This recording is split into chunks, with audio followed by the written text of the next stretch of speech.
Hello, welcome. Welcome to the soup kitchen. What we have is just for you. We thank you for coming, and right now we have a special presentation just for you.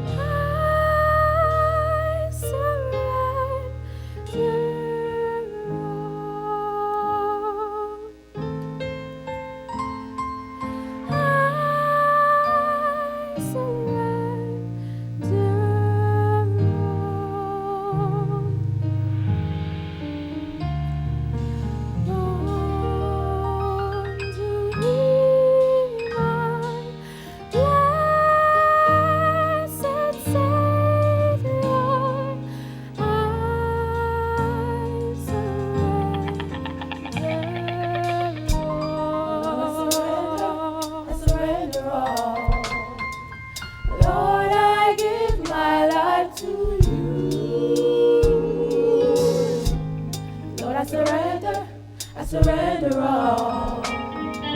Lord, I give my life to you. You paid the price, and you laid down your life.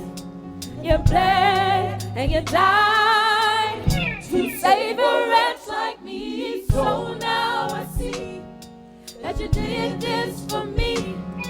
So now I surrender.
You know, Stephen, I really like that group. Their song speaks to my soul. You know, they make me think about my life. Yeah, Josh, I know what you mean, man. You know what, though? Each time we speak, I can't help but think I've seen you somewhere before, man. It's like you've been in my past. Are you sure we never met before? No, Stephen, I can't imagine where we could have met. Well, I mean, then again, I met so many people over the last 8 years. Who knows? You could have just been one of them. You know, those years, they went by so quickly. I could have just missed meeting you. It's all one big blur. You know, Josh, another thing that puzzles me is that you physically in this room, but your mind always seems to be someplace else. I mean, man, what can you possibly be thinking about? You have this distant, far-off look in your eyes. I know it's not heroin because, let's face it, man, I know what that looks like. Nah, it's like you thinking about something, man. It's like you really deep in thought. Well, every day you ask me the same question. Why? You seem like an interesting guy. I mean, I take a look at your hands and your nails. I can tell you had good grooming, like you've been pampered your whole life. Look at this. Hey, look at my hands compared to yours, man. I got calluses, chipped, cracked nails. Anyway, I know I've been coming to the soup kitchen longer than you, but after 6 months, my curiosity is killing me. I've told you about my life. Now it's time I don't know, something about yours. You sure you want to get into my world? Because it actually may surprise you. Surprise me? What? Man, I've been in these streets twice as long as you have. I've heard stories that'll make your hair stand straight up on your head. What I really need is a publicist. You need a what? Yeah. Why? Man, my stories could be a bestseller book that Hollywood would turn into a movie with Denzel Washington as the star and Halle Berry on his arms. Man, I can see it now. From homeless to famous. Yeah, okay. And what would this book be called that would suddenly become this famous movie? I don't know. Tragic Lives, or The Way We Were, or Look at Me Now. Okay, all right. I get the picture. All right. You can really make a person feel uncomfortable. It's a gift. Look, fine. I'll tell you. But are you sure you want to hear it now? Because, I mean, it might take a while, and they're going to put us out soon. Joshua, no, they won't. You're not getting out of this that easy. You know what? If you feel that uncomfortable, we can talk outside, okay? Let's go. Let's talk outside. Well, let me begin by saying that, for the most part, you put your finger on a few things in my past that were right on. Really? You're very intuitive. Thank you. Well, anyway, I grew up with a silver spoon in my mouth. Really? You see, 8 years ago, I was living in an exclusive suburb in Alexandria, Virginia. I remember as if it were yesterday. My older brother, Mark, and I working as property managers at the Parkside Garden condominiums that our dad owned. It's hard work, but we would get it done. I was the administrator and Mark was the public relations director. Spiritually, we believed in the Lord as our personal savior and had a fairly good understanding of the Bible. Although we attended church regularly, we were not active at all. Our jobs kept us quite busy. On a personal note, Mark always felt that I was our mother's favorite, so a hint of jealousy was evident in our relationship. There wasn't anything I would say or do to change his feelings. Additionally, because he had a daughter out of wedlock, my mom was embarrassed, and she's one who doesn't hide her displeasure. You see, she allows people's opinion of her and her family to affect her posture. Our dad is the opposite. My admiration for him is supreme. He is godly, patient, kind, considerate of others, and nothing bothers him. As a medical doctor, he never pushed us to become doctors, although that's what my mom would have liked. But he encouraged us to go after our dreams. Managing the condos kept us very busy, but not too busy, to attend a grand celebration that was planned in honor of my father, who had found a cure for an unusual neurological syndrome. The cure and the illness were named after him: the Livingston Syndrome. His colleagues came from across the world to the black tie celebration of this outstanding breakthrough in medical science. The ceremony was held at the Kennedy Center with over 500 people from the field of mental science sharing in this great accomplishment. Even the President of the United States was on hand to congratulate my dad. After the celebration, a few very close friends came to the house to simply seal the celebration, so festivities were in the air.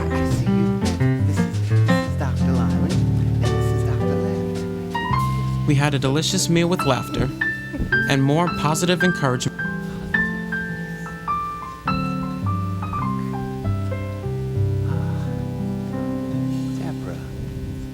Deborah, you know, it would please me so much to hear you sing tonight. I'm always so blessed when you sing in church. And if I could add just one more element to tonight's event, and that would be to hear you sing. Oh, no problem, Dr. Livingston. It would be my honor. Thank you. Could you hold this for me? Thank you.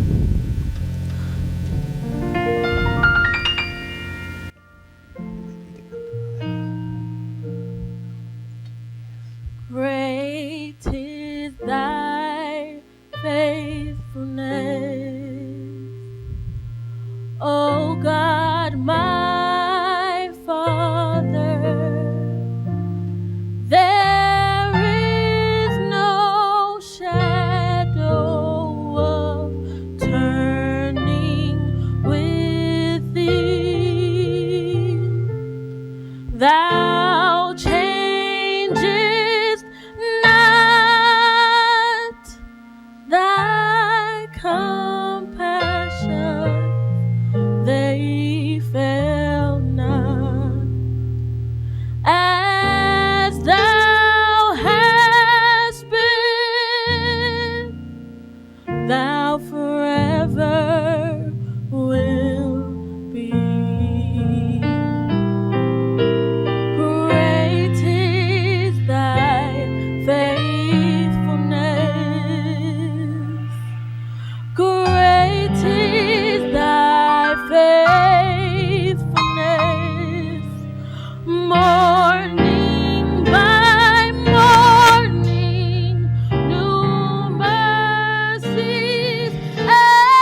Thank you very much, Deborah. That was icing on the cake.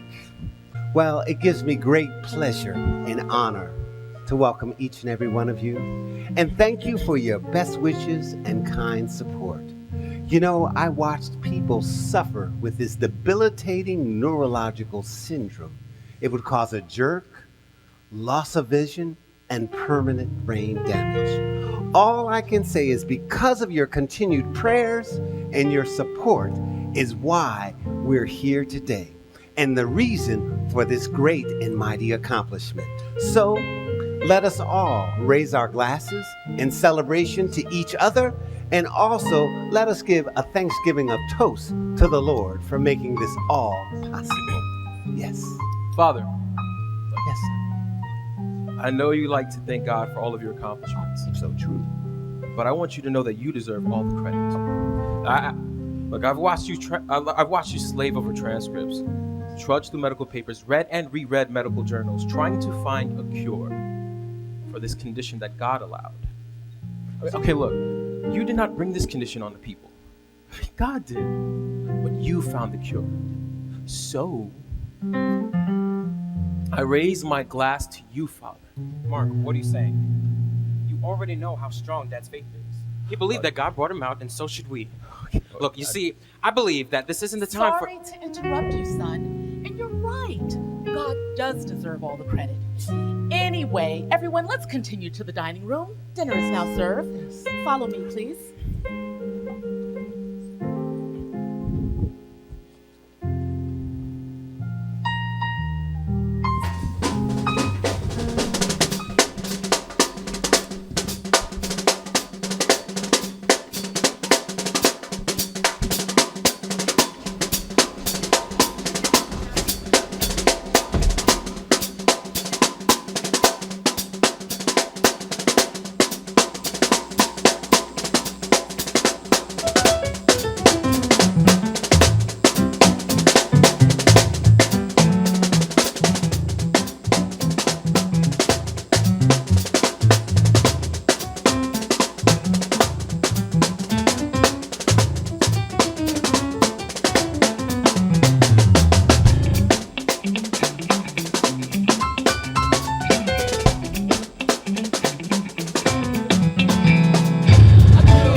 We had a delicious meal with laughter, and more positive encouragements and accolades were expressed to my father.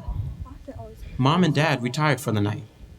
Mark, his girlfriend, whom I really and honestly did not care for, and my girlfriend Deborah stayed up and talked way into the morning. Their 6-year-old daughter, Gabby, was asleep on the sofa. It was then that my feelings for Elizabeth were confirmed. First of all, she talked too much. So I'm sure you guys got a lot of money from your father's accomplishments, you know, finding a cure for that disease. What I'm wondering now is how much that check was for. Do you guys know? I mean, I'm guessing it had to be what, 100, 200,000? Just guesstimating. Who am I kidding? It's a cure. He probably got over $500,000. Oh my gosh, Mark, just imagine what I could do with all that money. Yeah. You know, my dad deserved that and a whole lot more for all of his hard work. Yes. But to make this event even sweeter, Josh, is that soon that'll one day be all of ours. Well, what difference does it make if it's $20,000 or $200,000? Or just received a plaque? Let's just be happy for him. And who knows, if we're lucky, we'll be as blessed as he is. Joshua, I'm happy for him. I'm happy. See? It's just that I would love for some of that blessing to pour down on us now so that we can begin to enjoy it and not have to wait until we're old and decrepit. Well, I, for one, am proud of him. His hard work has obviously paid off. Can we just focus on that instead of his money? And one thing is certain. Dad is a wise, caring, and loving man. Joshua, what did you just say? He is a wise, caring, and loving man. Oh my gosh. What's wrong with you? He is caring, huh? Oh my gosh, guys. What if your father decides to give all the money, all of his money, not just the cure, but the inheritance, everything to missions? Joshua, Mark, you know how he loves giving to Food for the Poor and to World Visions. What if he gives it all away? That wouldn't be awful at all. As a matter of fact, it would be a blessing to those who really need it. Deborah, don't tell me you honestly haven't thought of his money. Honey, look around you. It's obvious that he has plenty. And when you and Joshua decide to tie the knot, you can come into a lot of money. So Miss Head in the Cloud, Deborah, why don't you just... Okay, can we just end it for tonight? It's been a long day for each of us. Let's just end on a better note. Yeah, I better get Gabby on the bed. All right. You know, but for the record, Joshua, you know, as the older brother, I should really be getting the larger portion of Dad's estate. Exactly. But since you are Mama's boy, he's leaving an equal sum to each of us in his will, which does prove my point that you are the favorite son. As for you, Elizabeth, Yes, honey? we need to talk. Okay, sure. Let me get John to drive us home because I definitely can't. Come on. All right, take your time. Bye, yeah, don't drop your daughter. He's okay. Don't worry about it. Okay. Guys, I think tonight's the night. For what? You didn't hear him. He has to talk to me. I think he's going to propose. Do you? Yeah.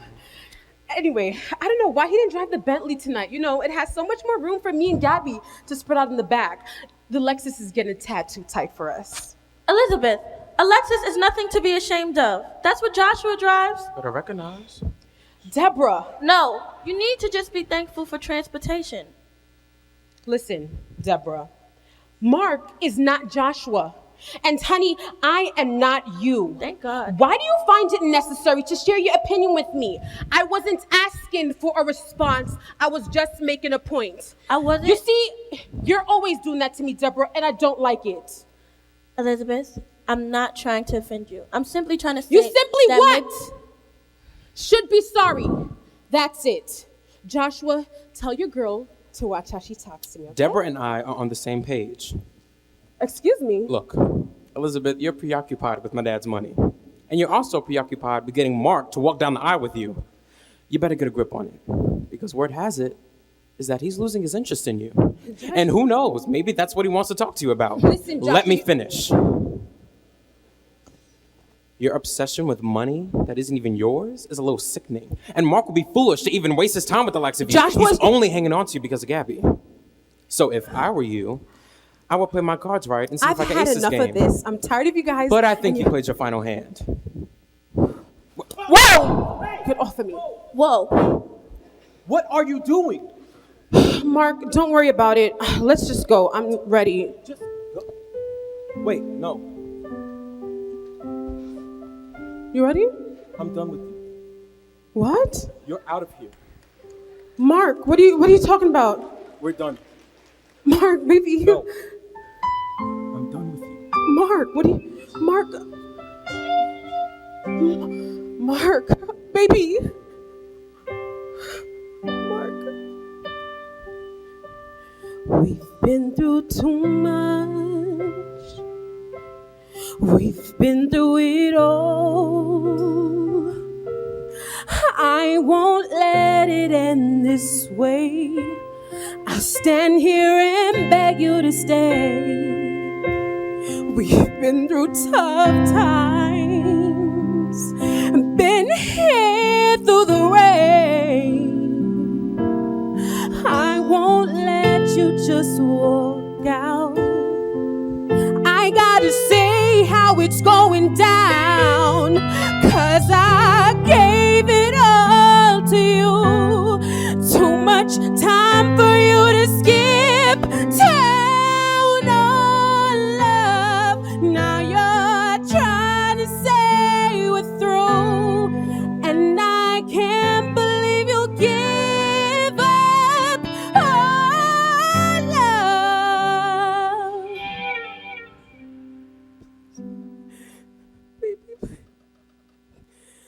But I won't let you walk away.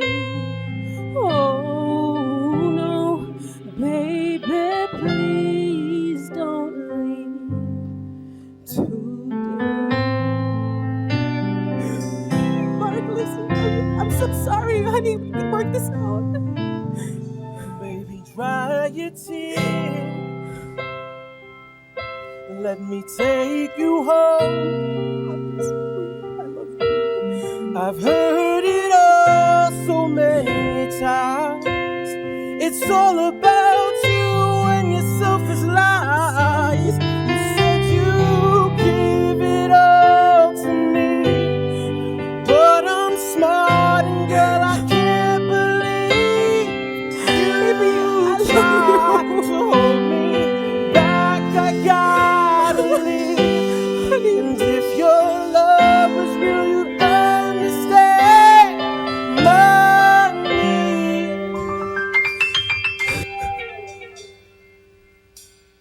And just let me walk away,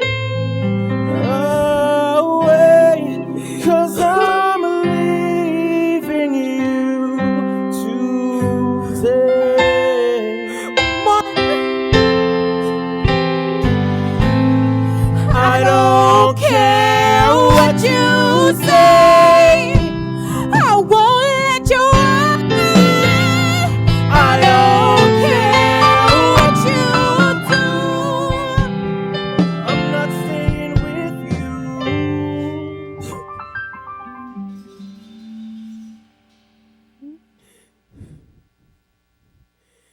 Baby, please don't leave.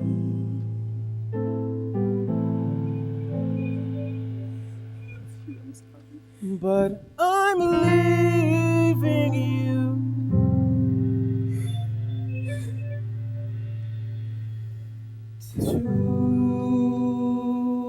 today.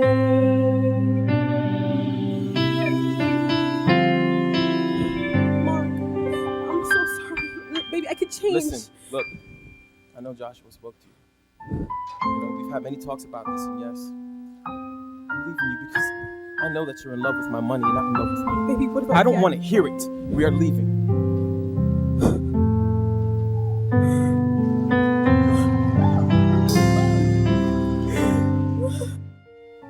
Body.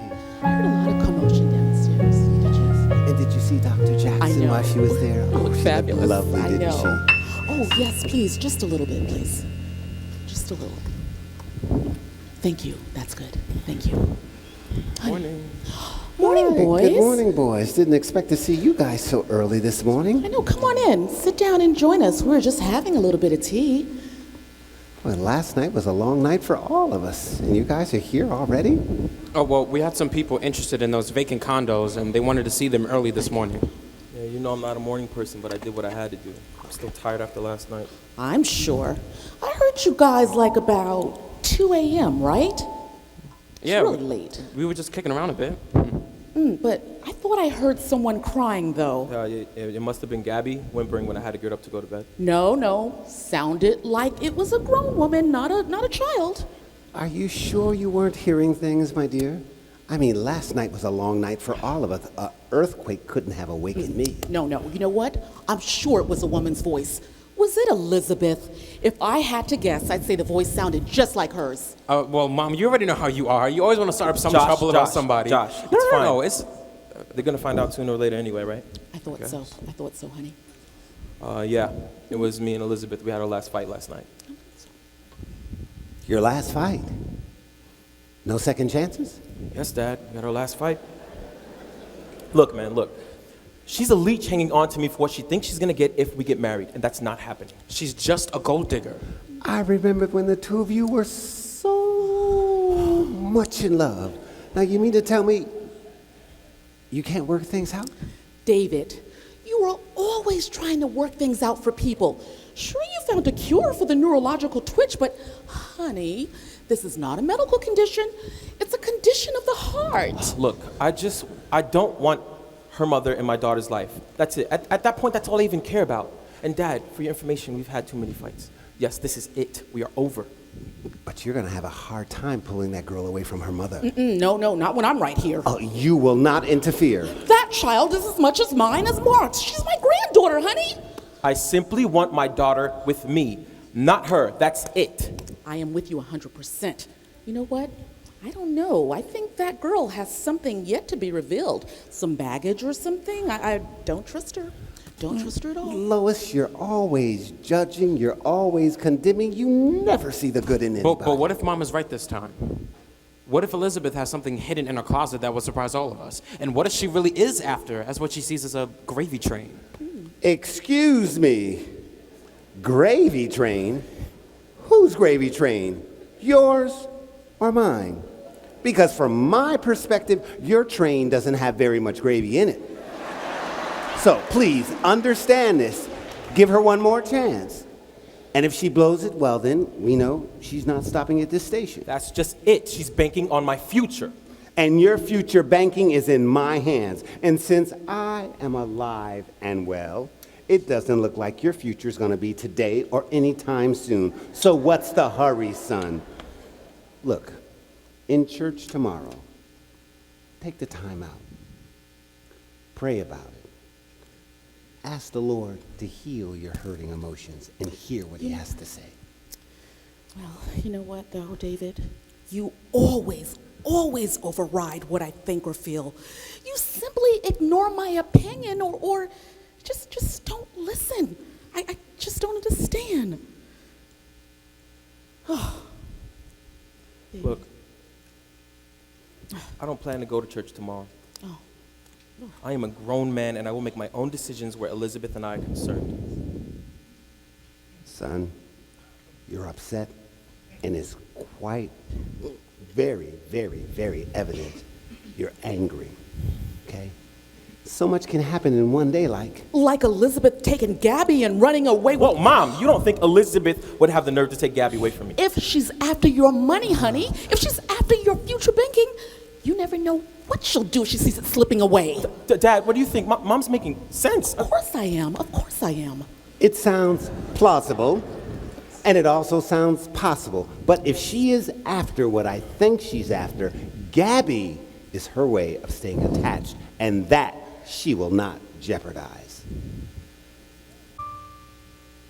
Look, I need a quiet place to process all of this. Okay. Joshua, are you coming? Mark, before you leave, let me pray.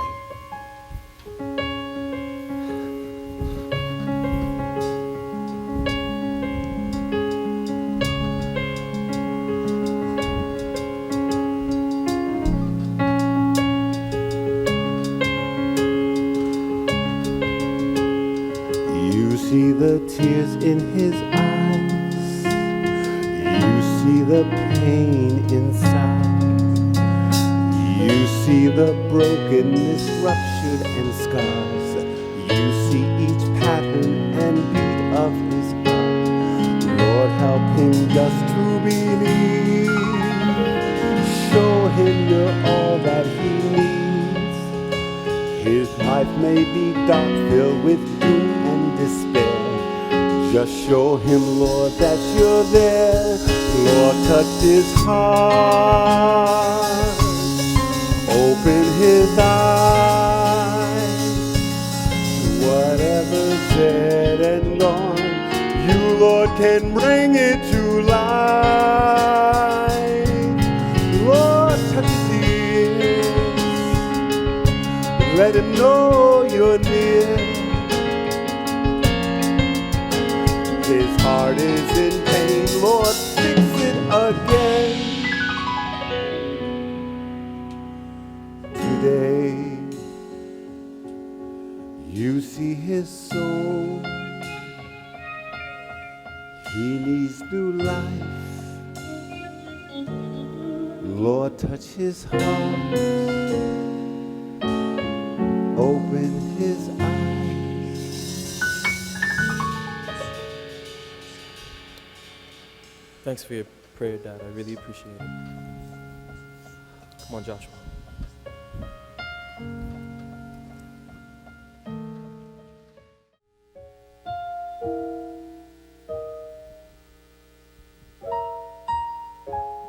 Hey, Hey,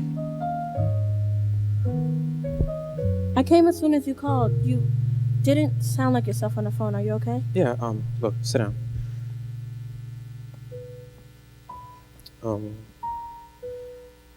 I just want to talk to you about something very serious. Okay, I'm listening. After Mark and Elizabeth had their fight, I've been seriously thinking about us and our future. And look, Deborah, I love you so much, and I know that I don't want to lose you. Lose me? I'm not going anywhere, and you know that. I love you too. Yes, I know, but let me finish. No more interruptions, okay? Okay. Look, Deborah, I love you so much, and I know that I don't want to lose you, and one day we will get married. But after Mark and Elizabeth had their fight, I've been thinking, and Deborah, I feel this urge, this itch to get out of here and to see the world.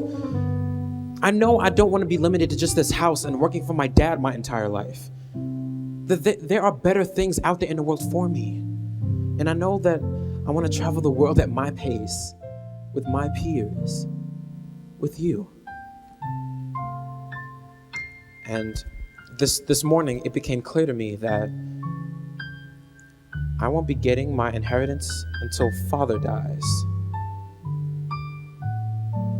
And his entire estate, everything that he owns, was valued at $500 million. The will is set up so that when he dies, 50% goes to Mom and the other 50 is split between Mark and me. Now, it's a real morbid thought, but I thought about it. It's occupied my mind since this morning. All of that has occupied your mind since this morning? Okay, I've been thinking about it for a while now, but I would just dismiss it. Look, this is why I called you. First thing Monday morning, I'm going to ask my dad to give me my monetary equivalent from his will, my 25%.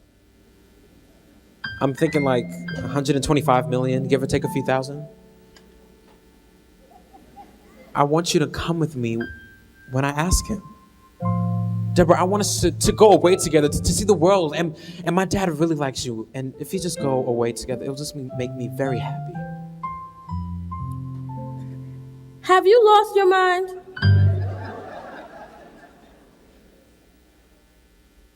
Wait a minute, wait. Joshua, God gave you a wonderful life, with blessings too numerous to count. You know how many people would love to be in your shoes? Your father is a loving, caring father, a true godly man. My father walked out on me when I was 4 years old. Although I was raised without a father and I was too young to even remember him, I have a heavenly Father who loves me and still loves me unconditionally. So no, I won't go away with you. Go away with you to a world of what? You want me to leave my security and venture into the unknown? No, Joshua, I won't. And you know what? I don't think that you should either. Joshua.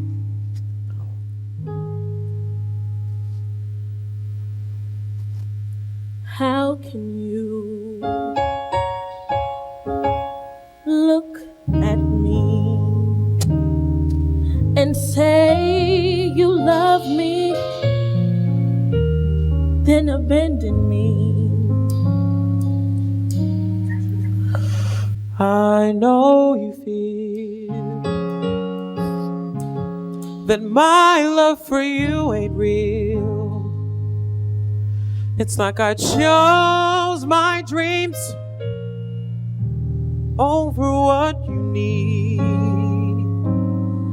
You lie to yourself and to me. If you believe this will make you happy,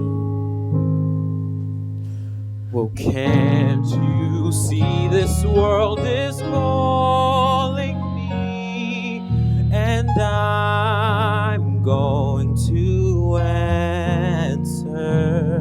don't go. Well, you think I'm being selfish, Don't go. but I really gotta do this. Don't you go. Won't you please try to understand Don't go. that leaving you wasn't part of my plan. So even though I have to go, Though I don't want you to go, I love you. I love you. I love you.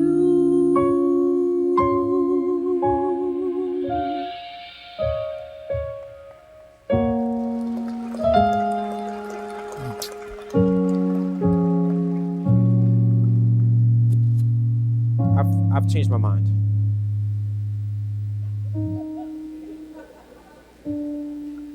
I'm not gonna wait till Monday to speak with my dad. I'm gonna speak with him now. What? And if he says yes, I will leave immediately.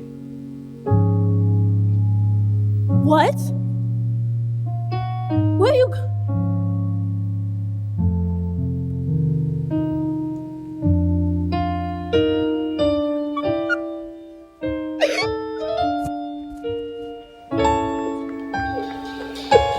Everyone is still talking about it, even to this moment. Yes, yes, yes. Absolutely. Yes. Who's here? Hi, good evening. Hi. Come on in, honey. Have a seat. Good evening, son. How are you? How was your day? It was all right.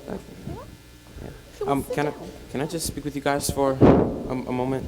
Certainly. Okay, sit down. We're just winding down before the night. I mean, to go to bed, so just relaxing. So, Okay. come on, let's chat. Dad, can I speak with you alone? No offense, Mom. It's just kind of personal. Personal? Honey, personal? Who am I? Your mother? I'm only the one who carried you for 9 months, changed your diapers. Personal? Talk to me. David. Lois, give us a moment. It won't take very long, okay? Okay. Carry on. Amano, you know what I mean? I'll be back. Okay.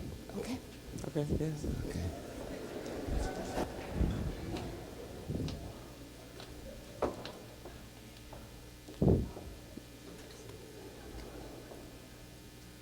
Okay, son, what's on your mind? Have a seat. I just have something very personal to ask. I don't want you to think I'm being selfish or inconsiderate or anything. Okay, Dad, I love you. I hope and, so. And I think you're a great example of a godly man, and I'm Why, proud to be thank your you. son. Thank you. I just need you to receive my request with an open mind and just see the benefit of indulging me. Joshua, where is this going?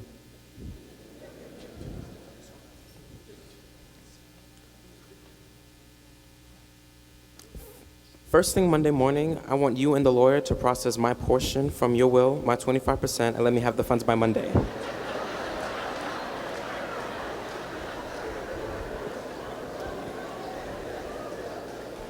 Dad, I want to get out of here and to see the world, just to see other cultures, other countries. I mean, I know that this is something that I must do, that I have to do. My very life depends on it. Hello? Dad? Hello, Dad? Dad, have you heard what I said? I mean, were you even listening to me? You've thought about the consequences of getting your portion of my wealth now? This is something you've thought about, you've prayed about, and you've actually asked the Lord about this? Yes, to all your questions, except the praying part. You see, I believe that this is something that God wants me to do, so why bother him with a prayer when I already know what the answer's going to be? Sounds like your mind is all made. There's nothing that I can do to change it. No, And what about Deborah? I already spoke to her. I even asked her to go with me, but she turned me down. That is a smart girl. Well, I don't think she's being smart about it at all. I mean, we can make a great life together. You know, I really wanted her to go with me. But she refused. That's my greatest disappointment. But Dad, you'll be proud of me. You'll see. You've raised me well, and they say the fruit doesn't fall too far from the tree.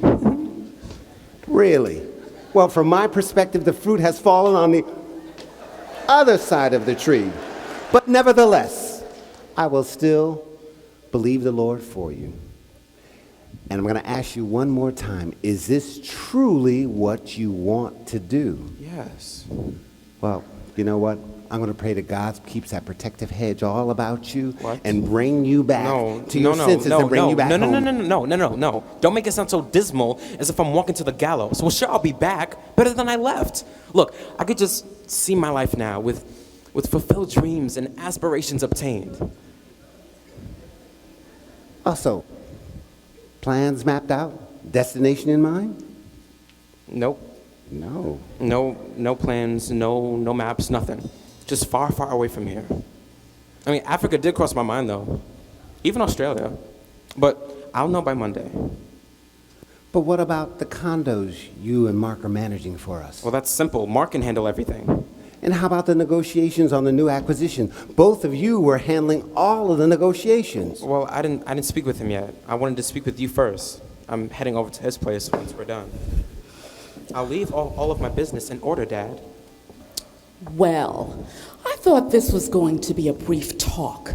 What are you two men up to? Dad, you tell her. I'm gonna go. No, you will not. Joshua, you're not getting off that easy. Come, Tell me. come. What's going You on? will respect your mother and tell her yourself. Dad, really? I don't want to go through this whole thing again. You already know how she gets. Honey, talk to me. Talk to me. You can tell me anything. What's going on? Come on, you told your father and he's still standing. I've got a strong back. All right, Mom. Take a seat. Okay. Here, David. let me fix this for you. Just you, darling. brace yourself for what I'm about to share. Okay. Here you go. Hey, Oh. here you go. Okay. Okay.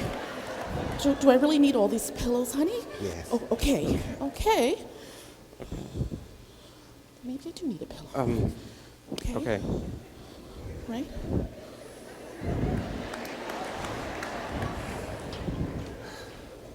So, first thing Monday morning, Dad is going to give me my full inheritance from his will, and I will be leaving home immediately. Wait just a minute. Wait. that went over my head. He's doing what? Okay, let me say that again, slowly. On Monday, Dad is going to give me my full inheritance from his will, and I will be leaving home immediately. David, talk to me. He is not making any sense. He's doing what?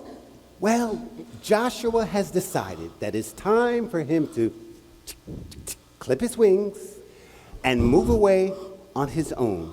He wants his portion of the inheritance now, so he can go and explore the whole world. Stop this nonsense. Stop this right now. I hear nothing of this. David, you're okay with this? This is crazy. You're all right with this?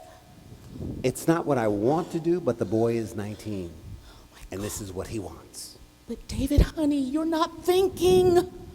Okay, Mom, I don't want to sound morbid, but I would be getting my inheritance now if he were dead. How could you say that with your father standing right here? What has gotten into you? So then it would be okay if I said it behind his back? This is not the boy I raised with this crazy notion sitting here in front of me. David! My dear, I see things happen each and every day. I see people die at an old age. I see people die at a young age. What you mean die? And, you know, I see some people suffer and some people go away peacefully. And some... Stop this! This is not a funeral. I've got two living men standing here right in front of me who I think want to put me in an early grave. Son, look, please tell me what brought this on? Look, can you just please tell her, please? I mean, I just really can't do it. No. Oh, what's up? I was just about to call you. Let's just talk outside. Okay. No, you will not. You will come inside and conclude the business here. Joshua, the spotlight is on you. What's going on? Mom, are you all right? What's happening? No, your mother's okay. Go ahead, Joshua. It's your life. Josh, what's going on? I wanted to discuss this with you privately. This is not how I planned on telling you this, but I'll just tell you like I just told Mom. First thing Monday morning, Dad is going to give me my full inheritance from his will, and I will be leaving home immediately.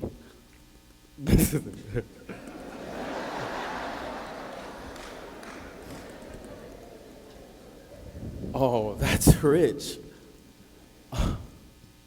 Okay, I have one question. You two are okay with this? My heart is broken. And it's filled with so much dread. You want to go your way instead of down the path that I've set. I'm so confused. And I'm filled with so much dread. My heart, honey, it won't heal. Because I feel you want to kill my dream.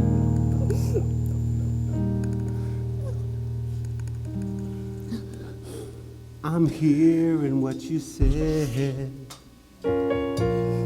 but God's love will lead his way, though shadows may hang low. The light of God will surely glow to show his wayward soul the path back home. So in God we must be strong. We shall hold on. Together with God's help, we will hold on. We will hold on. But what about me, right? I mean, I'm not okay with this. But what am I? Just a second-hand son.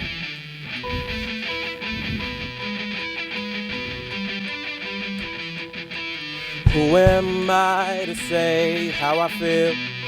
Because it doesn't really matter what I say. He's gonna leave anyway. Because the choices are laid at his hands, and he's a man. And he's gonna wander this earth without a plan. but he doesn't understand. So let him go, let him lead into this other life that he wants to see. He has his life in his own head, destruction awaits in a foreign land. And when you're out in the cold, all alone, remember that you should have stayed here at home. So let him go. Can we just let him go? Let him go, let him lead into this other life that he wants to see. He has his life in his own head, destruction awaits in a foreign land. And while you're out in the cold, all alone, remember I said to stay right at home. So let him go. We might as well let him go.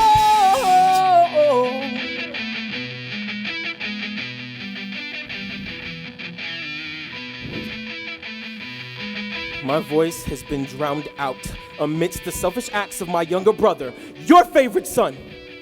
Take a good look at him right now, taking his sharing, leaving us in the cold. But it's okay. I will be here. I will take care of all the businesses, Father. I will handle all the businesses, the acquisitions, and the appointments. Me. Let's go, Josh. We have some business to discuss.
We said our goodbyes, and I left with a determination to paint the town red. I had big plans for my life. I wanted to see the world. So my first stop was the upscale Victoria Falls Hotel in Zimbabwe, East Africa. I hooked up with some friends I previously met on one of our family vacations, and they set me up in the hotel. I decided to stay in hotels because I wasn't really sure what country I would eventually settle in. We partied almost every single day. The music was amazing, and the dancers were out of this world.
My place was the place of choice. People flooded my hotel suite like it was a revolving door, but I liked it. I was feeling good about life and the decisions that were unfolding that would change my life forever.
So you told me you have to talk to me about some investment?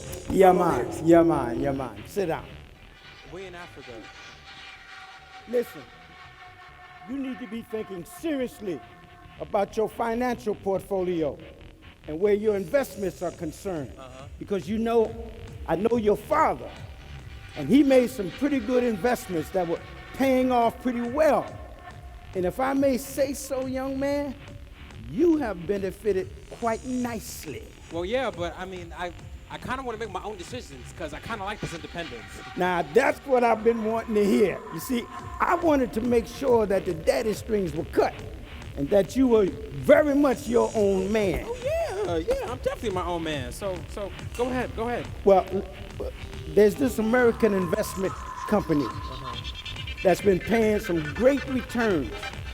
They've been helping my family with our mining business, and things are working out great. Really, go on.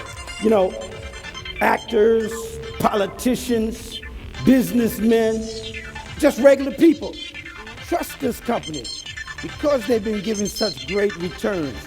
Listen, and you can invest as little as $50,000 upwards to a couple of million. And the returns is from 10 to 12%. What? 10 through 12%? I mean, most companies only give like 4%. I mean, how is that even a reputable company? How do they even manage 10 to 12%? Come on, explain this, because this doesn't make any sense. Well, I got your attention now. See, sounds too good to be true, doesn't it? Yeah. Well, listen, you can trust me on this. This company is over 20 years old. They must be rock solid because the government has never, ever investigated them for nothing. Okay. And like I said, for the last 6 years, they've been handling my family's affairs. And the way things are going in the next 5 years, we're gonna be looking pretty. But you know what surprises me? Your father, he never invested in this company. Well, knowing my dad, this kind of deal is way too risky for him. I mean, he just plays it safe, you know? But you can count on me. I mean, I love the way this sounds, and I'm in, so what do I gotta do? Well, we can get you started tomorrow. By the way, how much was you planning on investing? I'll do like a million to start. And then I'll just let it blossom. I'll let it blossom into a couple of million. Because I really want to show my family that they could trust me with making my own choices. And then when I visit them, I want to show them, especially my dad, I want to show them that I've really made some good choices. Oh my God, Edward, this is so great. This is so great. I mean, thanks. Come on, Josh. How long have I known your father? You know, I got your back. You got mine. Well, you got that right. All right, so until tomorrow. Till tomorrow. You got it, brother. Cool.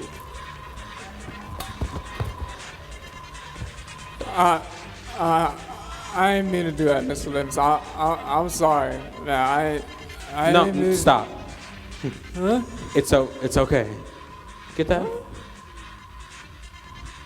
No, it's right there. You're missing it. Wait, for you?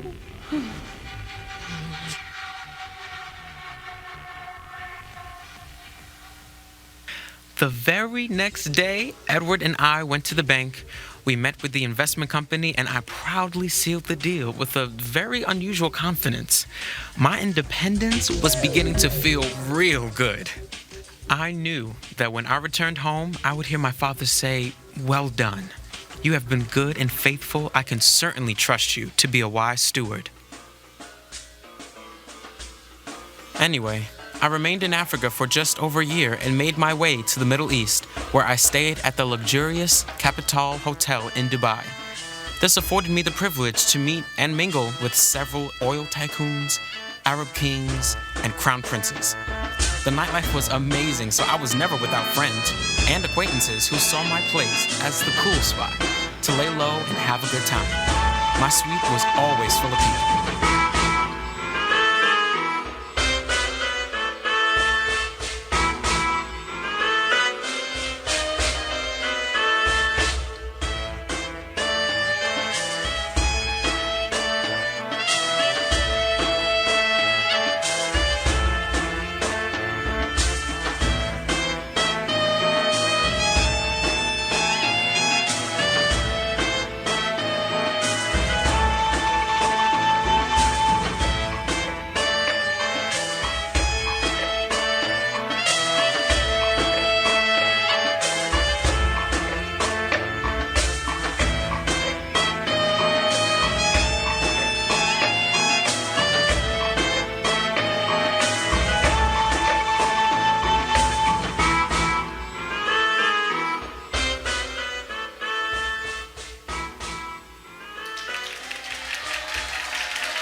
After 2 years in Dubai, I moved on to the Philippines, where my suite in the Peninsula Manila was outrageously fabulous.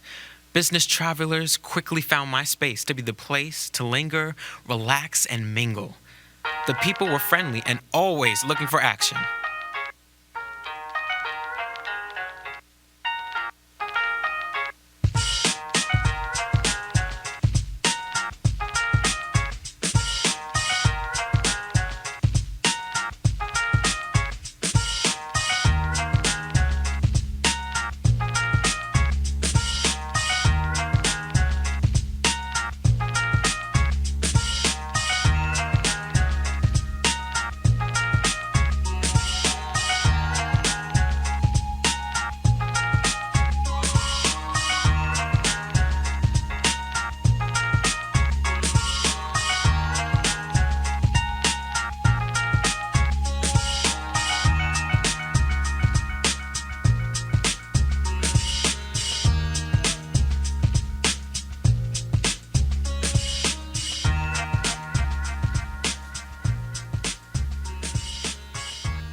After 18 months, I had this uncanny urge to go to New York.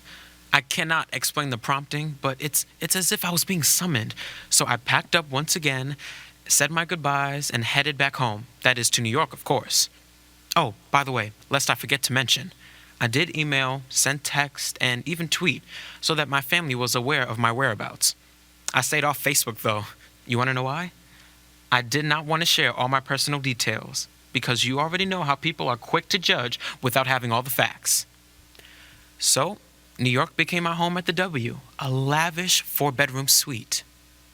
I was keeping a close tab on my finances, and I was in a good stead. I called Edward in Zimbabwe and wired over another $1 million to invest. I was on top of the world. Bring 'em out, bring 'em out, bring 'em out, bring 'em out, bring 'em out, bring 'em out, bring 'em out, bring 'em out. One thing I learned in my travels is that people can smell money from afar off, and so the acquaintances and friends grew rapidly. New York brought elements with it that I did not encounter in my other travels. Bring 'em out, bring 'em out.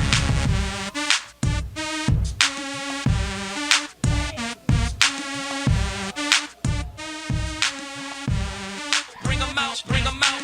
Bring 'em out, bring 'em out.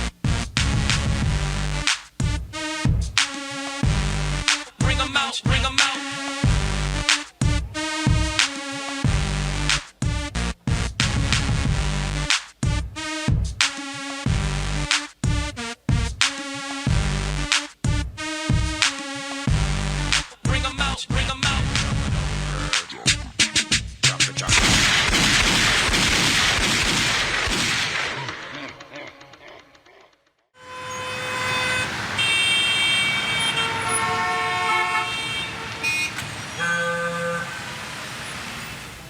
One lazy Sunday afternoon, I decided to explore New York. I hailed a cab, but the drive was boring, so I opted to walk instead. Believe it or not, the music from a small storefront church caught my ear. But as I lingered outside the church, they were concluding the service with a doxology. Well, I have never heard the doxology sung like that in my entire life. I lingered outside of the church because my curiosity was certainly piqued.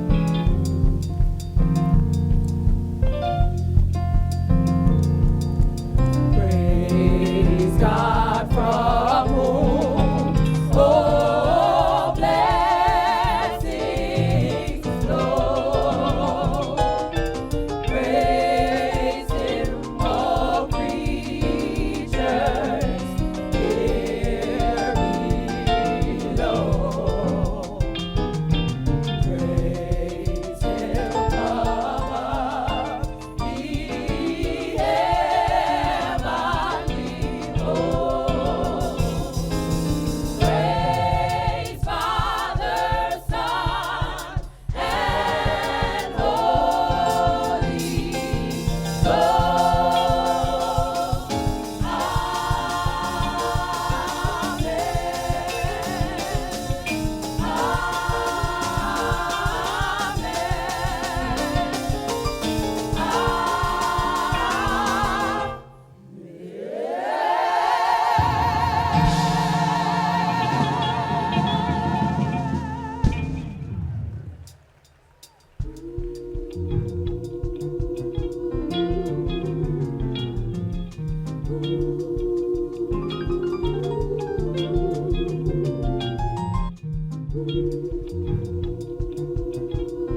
outside of the church because my curiosity was certainly piqued. I watched from the sideline as the pastor shook hands with everyone. I was about to continue my walk when a young lady approached me. Her words unnerved me. Excuse me? You who? Excuse me? Hi there. Are you new around here? As a matter of fact, I am. Well, welcome to the Free Spirit International Center.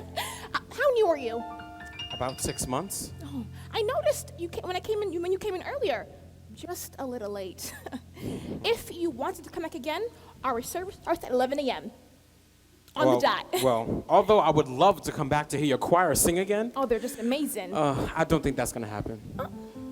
It's just not my style. I'm a lot more conservative, if you know what I mean. Hey, don't knock it unless you've tried it. It just might be your style. No, I've been there and done that. I'm on a new path in life now, and I just And don't where's think that that. path leading you?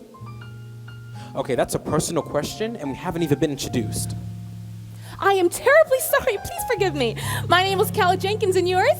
Joshua Livingston. It's a pleasure meeting you. Oh, Livingston. Mm-hmm. Joshua Livingston, is that what you said? Yes, Livingston. Joshua Livingston. Why does your name sound so familiar? I have no clue. You know, there's just lots of Joshuas around there. It's a very common name. So, I gotta go. It was nice meeting you. So, goodbye. Before you go, and I just hate to be pushy, but do you by chance have family in D.C.? You see, my dad's a doctor, and he is always in D.C., and he often speaks of a noted Dr. Livingston who found a cure for that terrible twitching disease. You're not the first person to ask me that question. Oh, okay. No, we're not related at all. But I certainly would love to meet this Dr. Livingston. I've heard so much about him.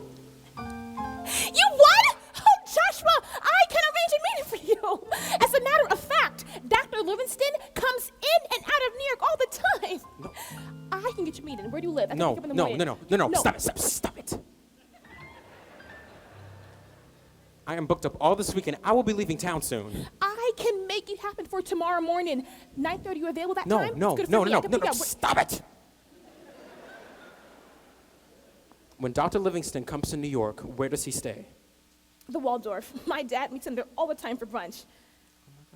I can get you a meeting if you like. No. Just tell me No, when. no.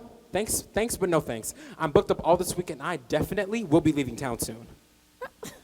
Already? I thought you just got here. I'm sorry, it's too personal for me to ask. I really am sorry. You know what, though? There is just something about you, and I don't know what it is, but it makes me very comfortable to speak candidly. It's as if, I don't know, spiritually speaking, do you... No, I'm not going to ask that. I'm so sorry. No. Go on. I'm listening. Look, I'm just going to give it to you like I see it, okay? It looks to me like you're running from something, Joshua. Now, not anything bad, and I know it is not a coincidence that you came to my church today. Joshua, you are not going to find what you're looking for out here. It looks to me like you're running from your future. Do you understand what I'm saying? Go on. Look, Livingston, what God has for you is for you, okay? And no one else can have it. Just be very careful, that's all. Be very careful. You speak as if you're a psychic. What? Are you? No. Okay, I don't even know why I said that and don't even believe in psychics. Look, thanks to your advice, but I have everything under control, okay? That's the issue right there, Joshua. And I am not a psychic. Okay, what? All right, I really don't get any of this. Of course you don't. Let me get you like this. So you're in New York. You pass by a church and you meet me. Not a coincidence. Okay? You think you are in control, but it's God who calls all the shots, not you. You know what's so funny though? My father, Jenkins Sr., says that I should be a lawyer. A lawyer! Can you imagine that? Me in the court like, I object, no! Oh. Look, Livingston, I just hate to pop your bubble. Pop! But God is the boss man, okay? God is the boss man. Do you understand? Okay. Well, I'll let you go with your walk. And I will pray for you. You seem like a very nice guy. And if you are ever in the great city of New York, please stop by the Free Spirit International Center. At what time? 11 a.m. Look at you. Well, it was nice meeting you. Always Livingston. I'm not going to forget that. Be careful, okay? Bring it on in here. Come here. Oh, Livingston. Okay. God bless you, and be careful, okay? Livingston. Oh, Livingston. Her words unnerved me. I am careful, very careful. What could she be referring to? And my dad comes to New York regularly? Glad to know he's doing well. I did not expect my walk to turn out this way at all. Oh well. I know that I have everything under control. My life couldn't be going better. I have lots of money, lots of friends, I'm my own man, and I'm happy. I headed back to the hotel, relaxed, and had a quiet Sunday evening. 1 month later, though, my serenity was snatched out from under my feet. It was Super Bowl Sunday.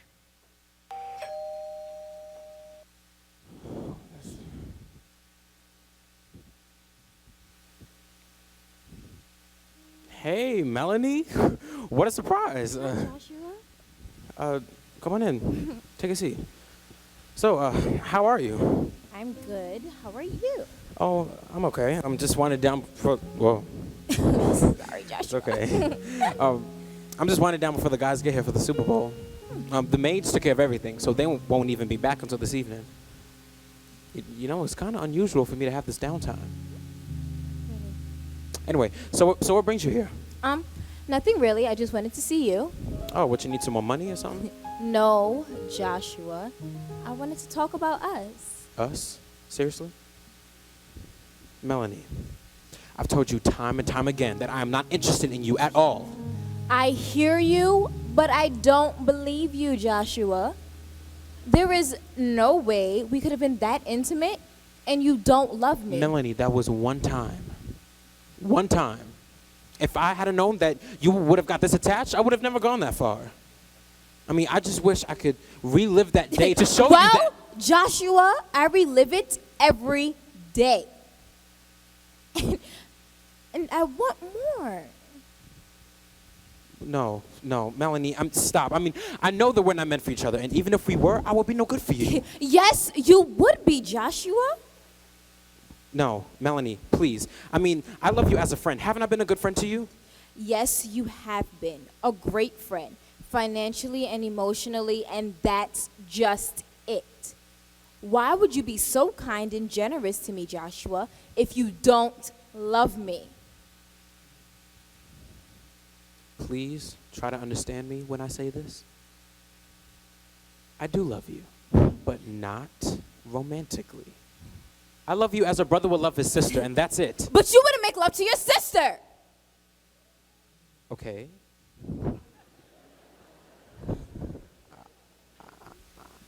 Melanie, in the moment, we became intimate and... Okay, look, but you're missing the point. I love you as a brother would love his sister, and that's it. So I'm sorry for misleading you in any way. That wasn't my intention. And as far as giving you money and helping you, I just like assisting people. I've helped a lot of people get out their financial jams.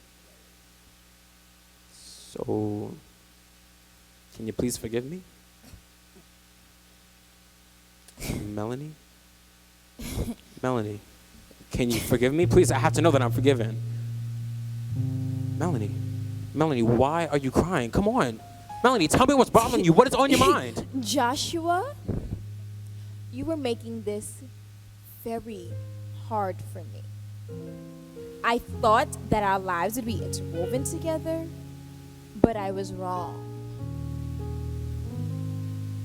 I have something I need to tell you, Joshua. And it's not very easy because it's not so pleasant.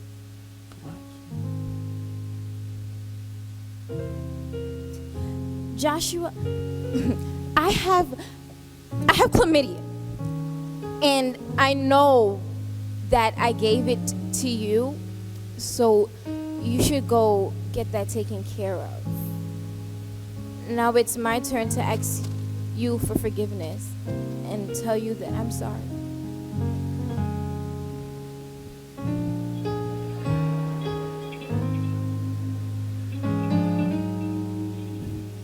This is all my fault.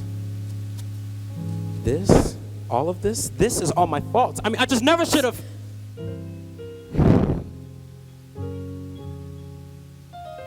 I'll go first thing in the morning. mean, I brought this upon myself, so gotta handle this like a man.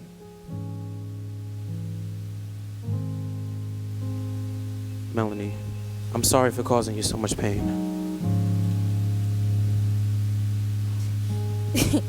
What is this? What is this? I seriously thought that this was true love. But clearly I was wrong.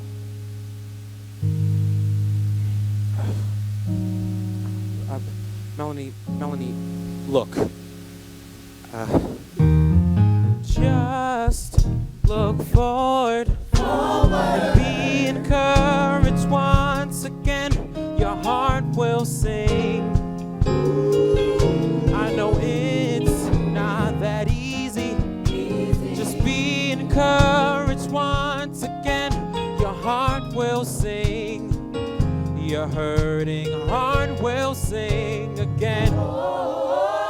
Look, just look forward and be encouraged once again. Your heart will sing. I know it's not that easy.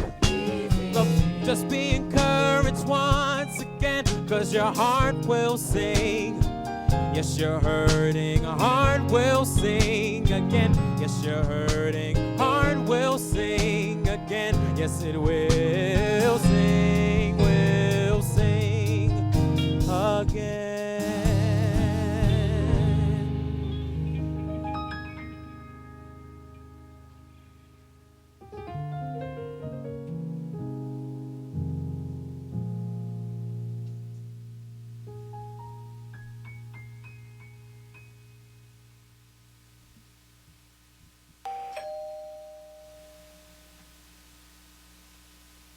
The guys came in excited with a lot of ruckus.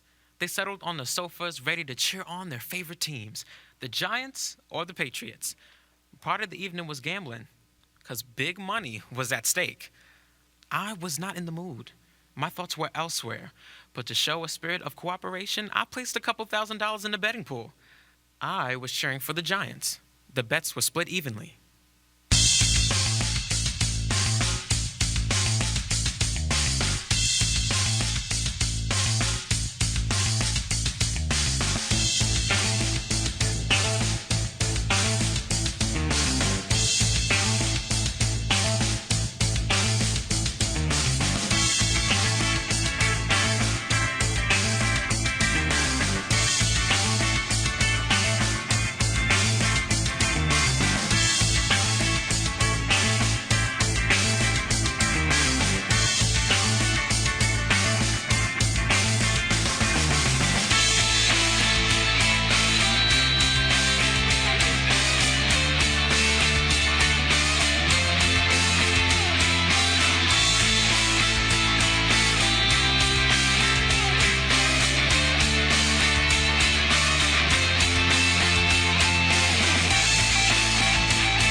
Hey, man, you all right? Is this what happens in New York? Welcome to the Big Apple, man. No, never again. You okay? Probably should have warned you. You think? Anyway, man, there's a reason I came by to talk afterwards. Huh. I kind of bet everything I had on this game. My entire life savings. No, me and my family. Okay. All right. So the bottom line is, man to man, can I have about $10,000? All right. For real? Yeah. Just text me your account number and I'll just wire it to your account. You got it, man. And I will pay you back. No. Don't even think about it. Like, think of it as a gift. I mean, all the years that you've been helping me out, I might as well give it to you. Man, you're like family to me. I couldn't do that to you. I No, will pay you back. I'm telling you, it's okay. You're saving my family, man. I really appreciate Hey, it. I'm Thanks. glad to help. Thank you. No problem. And wait and see. It'll take years. I don't know how long it'll take, but I will pay you back. You don't have to. Wait and see. Okay.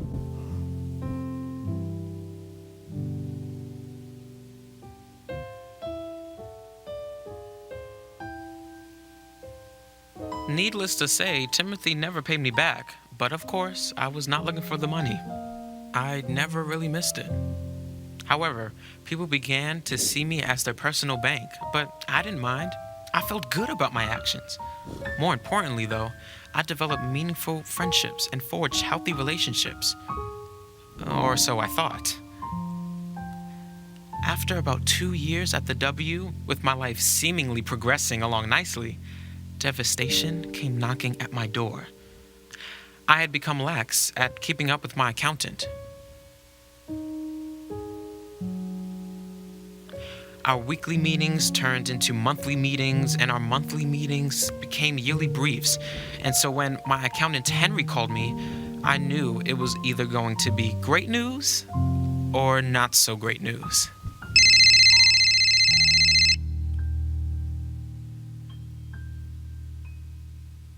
Hello? Oh, hey, Henry, what? What? What do you mean? No. You get here as fast as you... Oh, so you're already here. All right, let me let you in.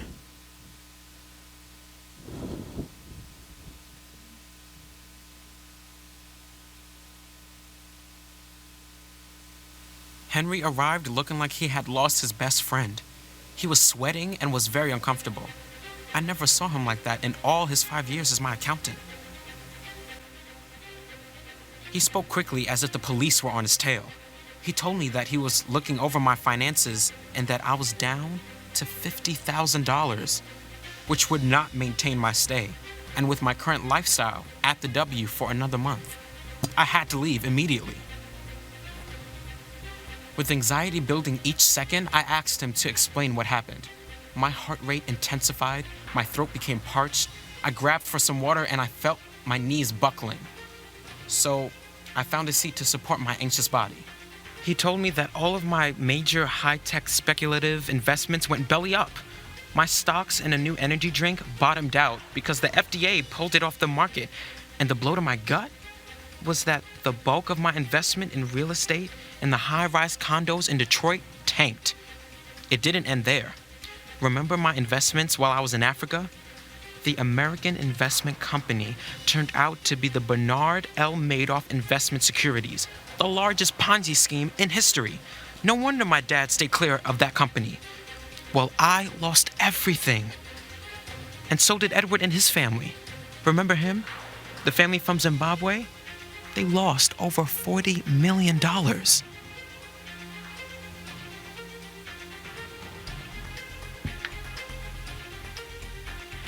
My mind was whirling around, trying to grasp how this could have happened.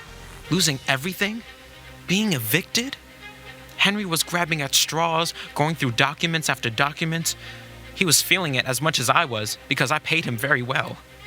He went as far as suggesting that I call all the people that I loan monies to and have them pay up. I jumped on the idea and began calling everyone. I did not realize that I had loaned out over $15 million. I was beginning to feel hopeful. After my 5th call with no positive results, I became depressed. My hope was waning, and the reality that my friends and acquaintances were selfish became quite clear. I called everyone I had loaned money to, and no one, not one single person, came to my aid. I had to do something. Call my family?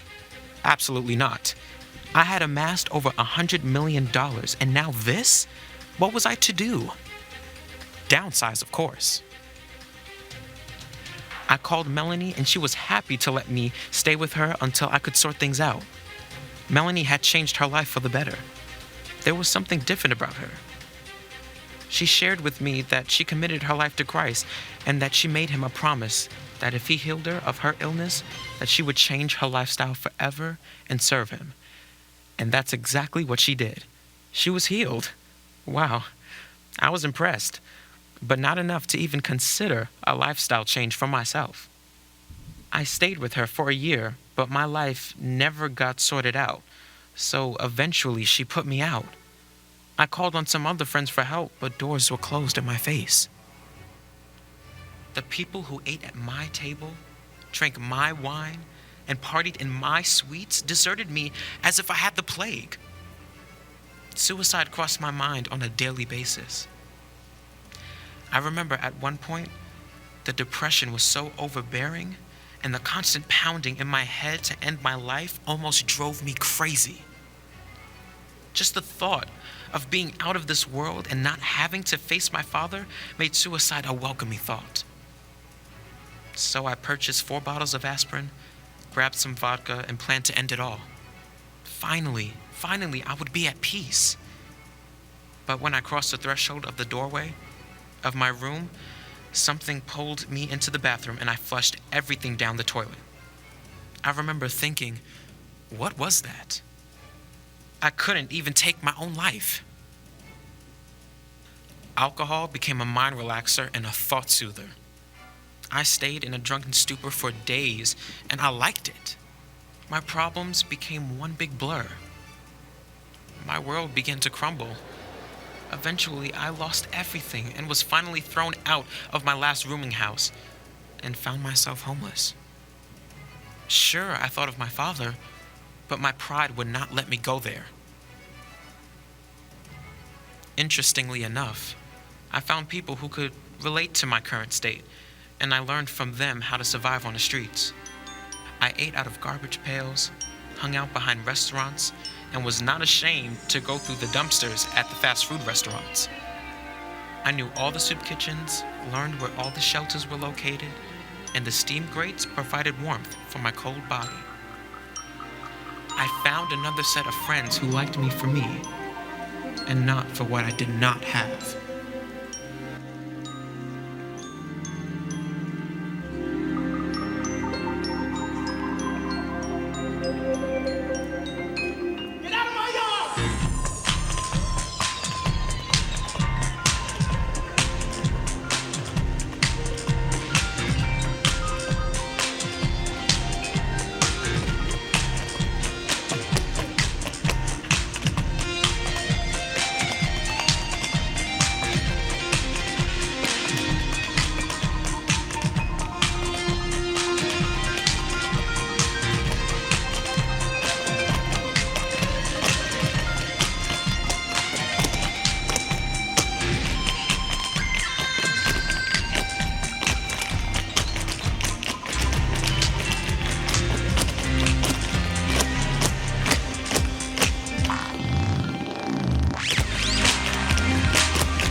knew it was you. I knew it.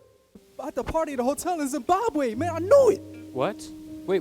What party in Zimbabwe? I mean, I was in Zimbabwe 8 years ago, and I don't even remember meeting you. Yes, it is you. Oh my God, man, the party in Zimbabwe, man. You had lots of very famous and important people, man. Yo, I was there, dude. I was there. Okay, Stephen, what are you talking about? All right. Let me slow down.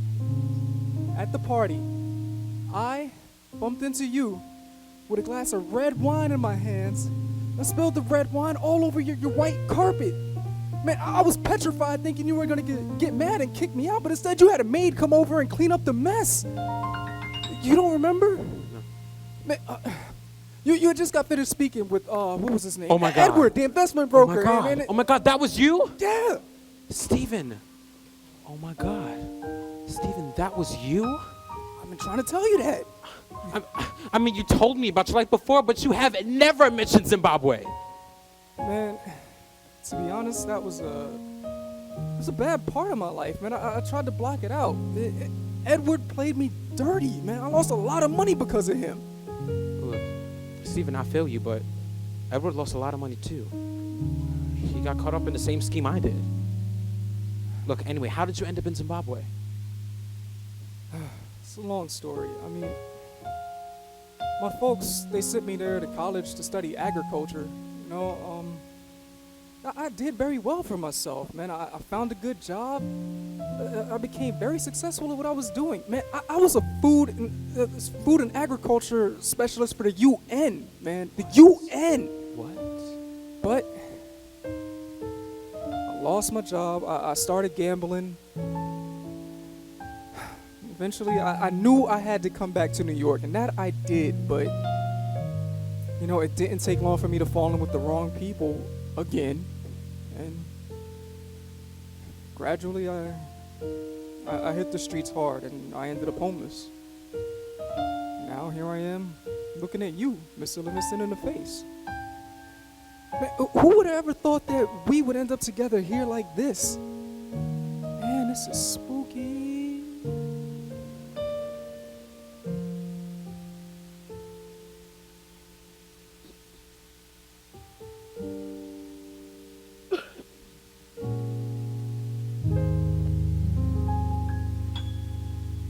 I was sinking deep in sin, far from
knew that I had drifted away, but who knew I'll be so ashamed?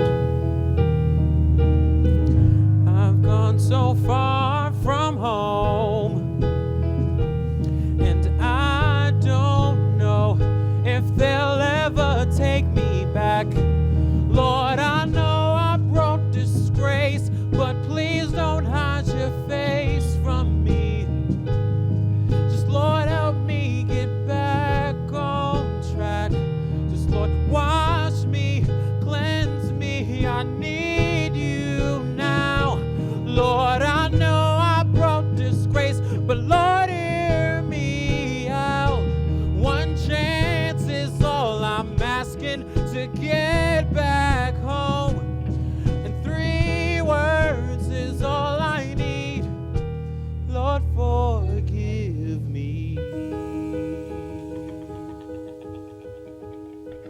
I need your love to wash me, grace cleanse me. One more chance is all that I need. I have gone way too far from where you are. I need a brand new start today. So Lord, send your love to wash me, grace cleanse me. One more chance is all that I ask for. I have gone way too far from where you are. I need a brand new start today. So Lord, wash me, cleanse me, I need you now. Lord, I know I brought disgrace, but Lord, hear me out, forgive me.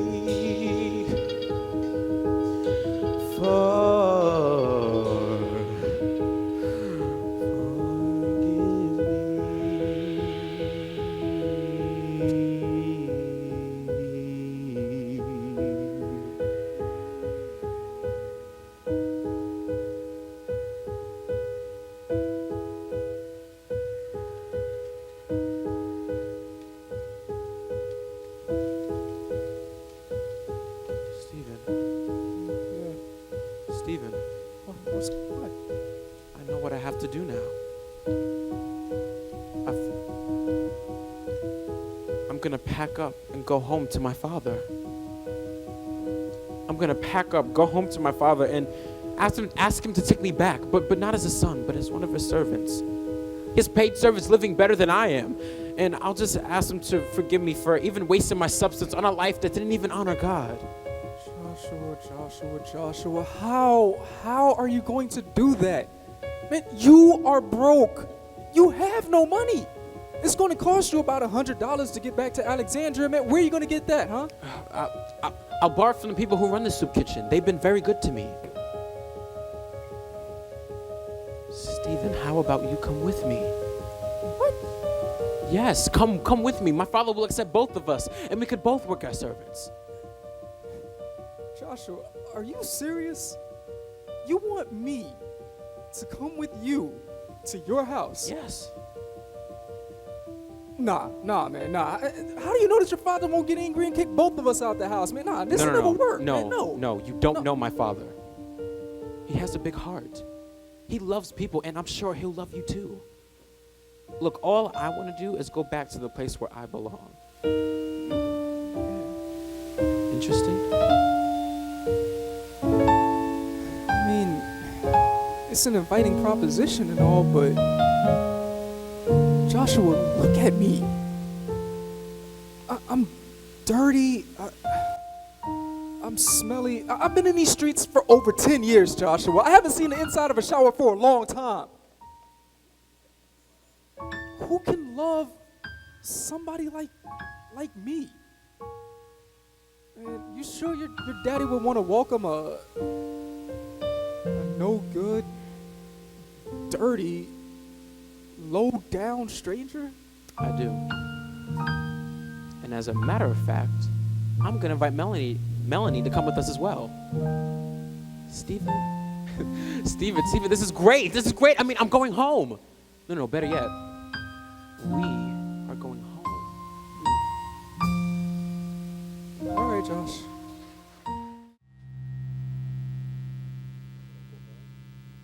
Midst of it all, no matter how it looks, God, you're there. You're there, you're there, and you're bringing in David. Oh, God, David. thank you.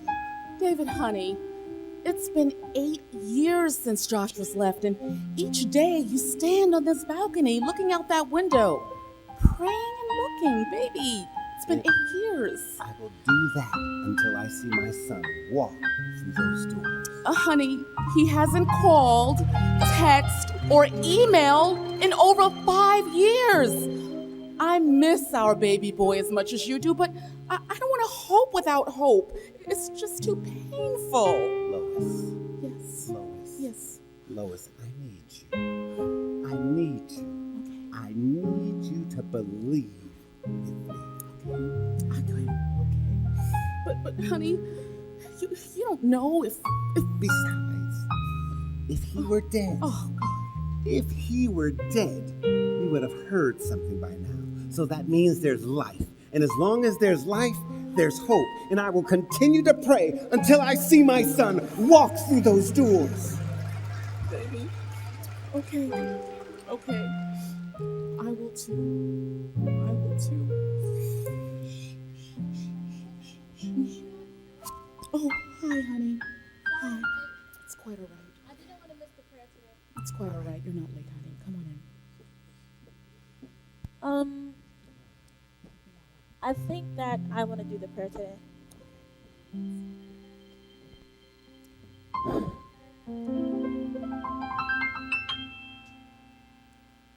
Lord, here we are again, one more time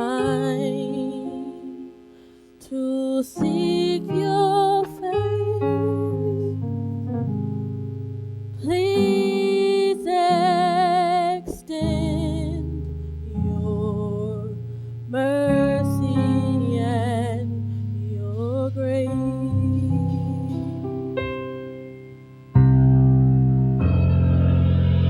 Send your angels to watch over him, over him, over him. Send your help to show him the way, him the way, him the way.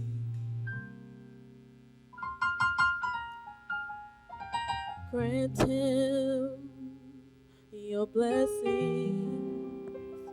Lord, grant him your blessings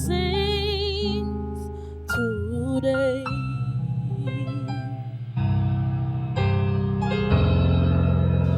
Hear our prayer.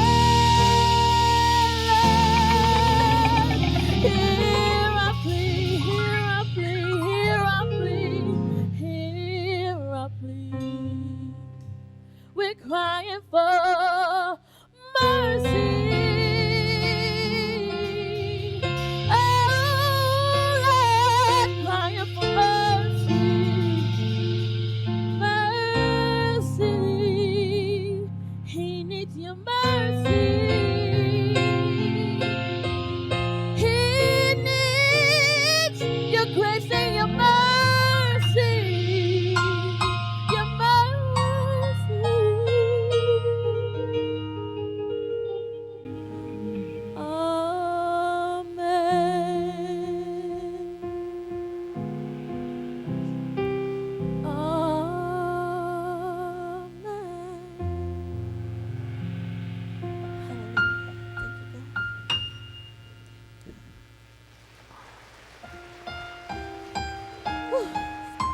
Okay, I gotta go to work. I love you guys. Okay, I'll be here same time tomorrow, okay? Drive safe. All right. I will try. Jesus got to take the wheel. Jesus will.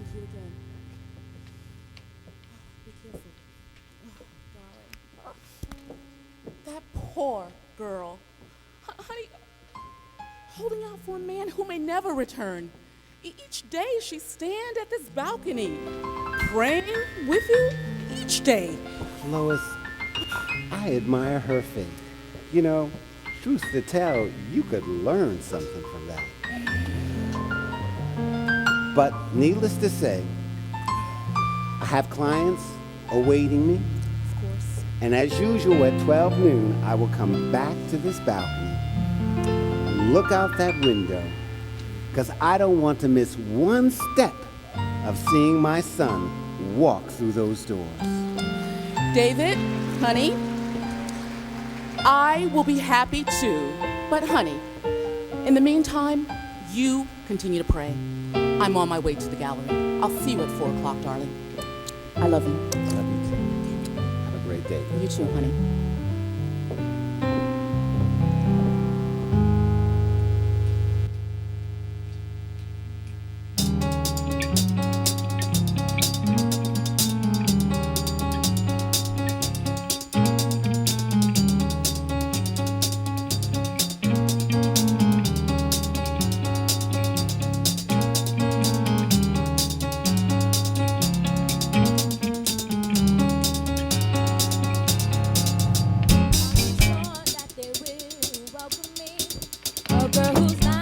So dirty, so unclean.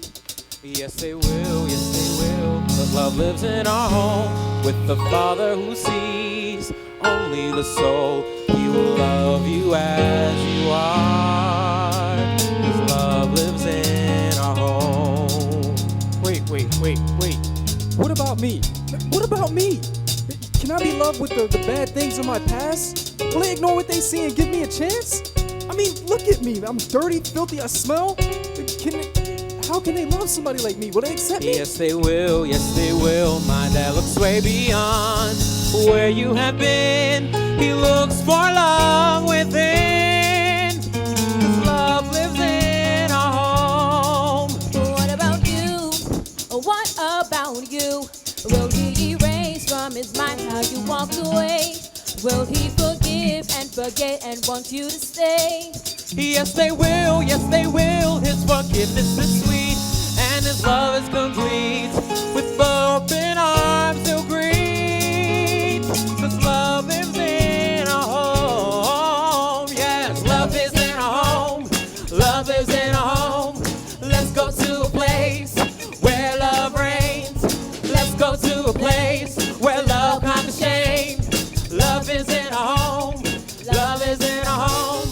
Let's go to a place where love sits high. Let's go to a place where hate goes to die. Love is in our home. Love is in our home.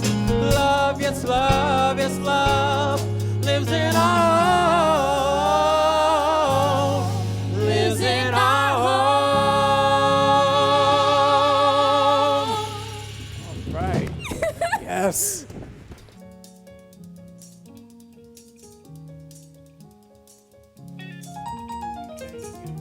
Is that my son? Is that my son? Is that my son that I see right there? Is that my son? Oh God, is that my son? That's my son, that's my son, that's my son. Oh, thank you, Lord. That's my son, that's my son. Oh God. Oh, there he is, there he is, there he is. I want you to call all of our neighbors, call all of our closest of friends, call our relatives, those near and far, and tell them to be here tonight at 7 o'clock for the greatest, the absolute greatest celebration that's ever been in this household. Go, man, go. Oh, God, where's my son? Where's my son? Where is he? Where is he? Oh, God, we just want to say thank you. Thank you, thank you. Where is he? Where is he? Dad? Oh. Dad?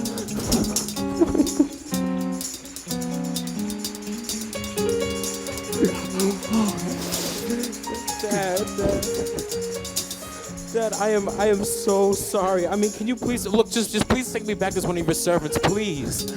son, you were lost, but now you've been found. Stand up, let me look at you. You were a boy, look at you. You're a man now. Oh God, thank you, Lord. Thank you.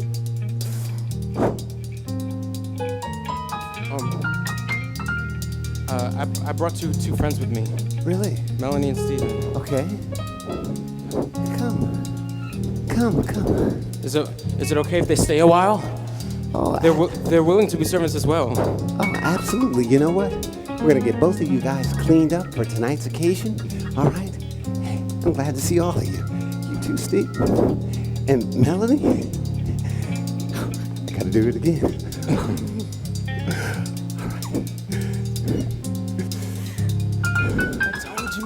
My son is home. Oh, thank you, God. Thank you. Oh, he's home. Joshua's home. He's home.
So proud, that's my desire every day.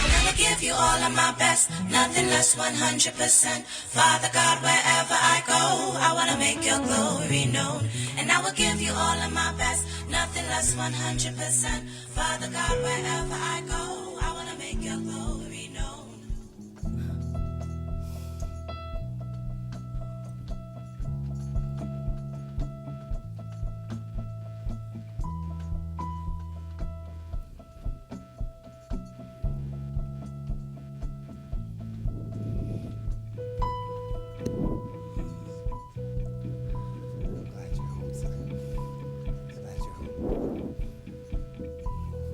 Mom, where are my friends, Melanie and Steven?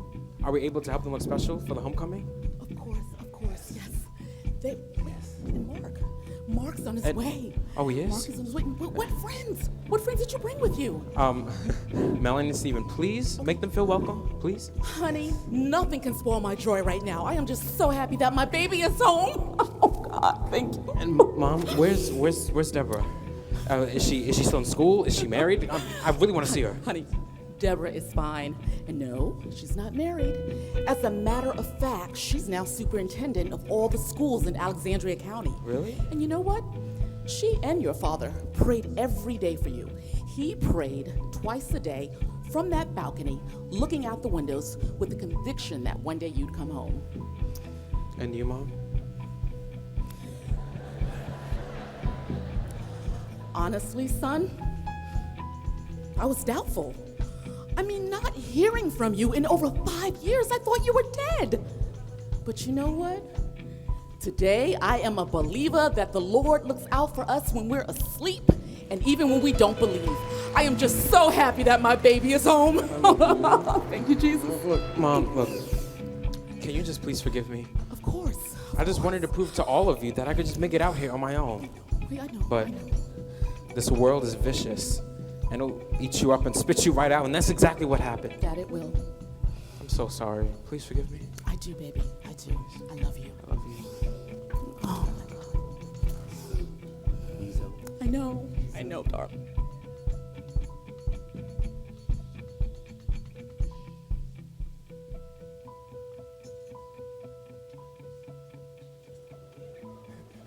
Mr. Mark. All right, are you in? Your father wants you to come home right now. What's wrong? Is Mama? What's happened? Yes, they're fine. But something's wonderful has happened. Your brother Joshua, he's returned. Your father's throwing a great celebration, and he wants you to come now. Oh, wait. Were you saying Joshua's at the house right now? Yes. Come on. And that's where that music is coming from, our house? You know, I heard it and I wondered. I don't believe this. Is this a joke? No. Your father sent me to spread the good news. The good news, Joshua. There is no good news. You go tell my father that I am not coming to a party for a spoiled brat who decided to spend time in unsavory, seedy hotels and entertain prostitutes. Aren't you happy? Go tell my father that. But it's Joshua! Get out!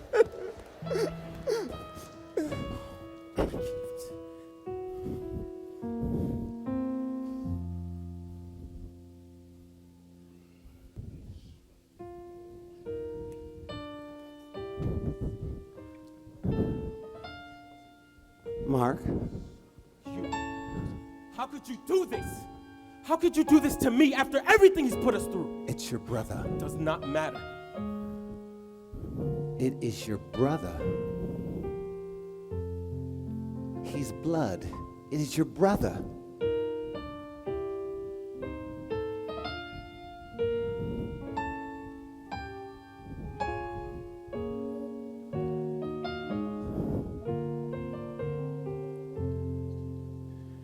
Years I have prayed for his return. I prayed he'd be okay.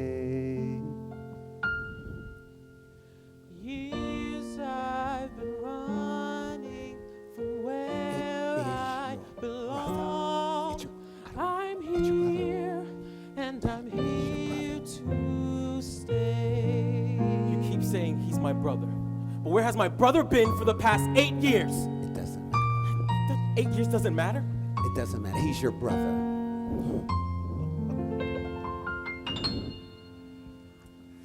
This son of yours has betrayed you. He left and broke your heart. He's the reason why this family's torn apart. He squandered all your money with no thought at all. Have you forgotten all the wrong he's done? Still your brother. Regardless, we're there for thick and thin. He's still your brother. Soften his heart. Let him understand your master plan. Lord, hear the cry of my heart. Let him see the change you've made in me.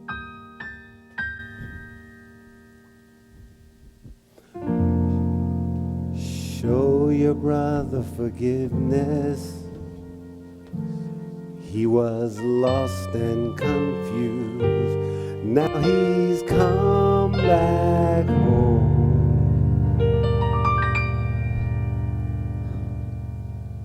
I understand that.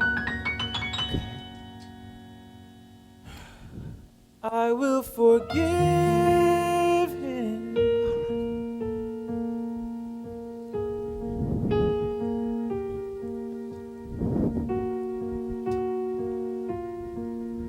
It's been 8 years.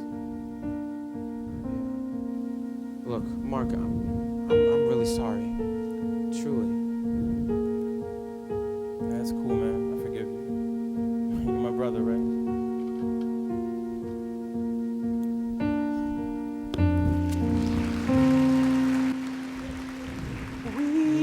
Have come this far. Here we are as one. Finally, we can celebrate.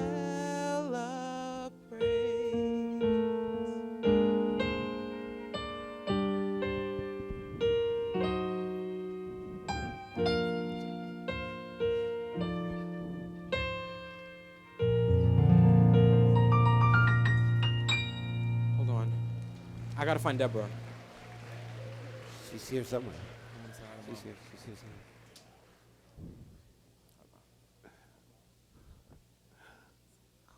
How are you? It's always a pleasure to see you, Miss Pants. You always look so happy. Absolutely.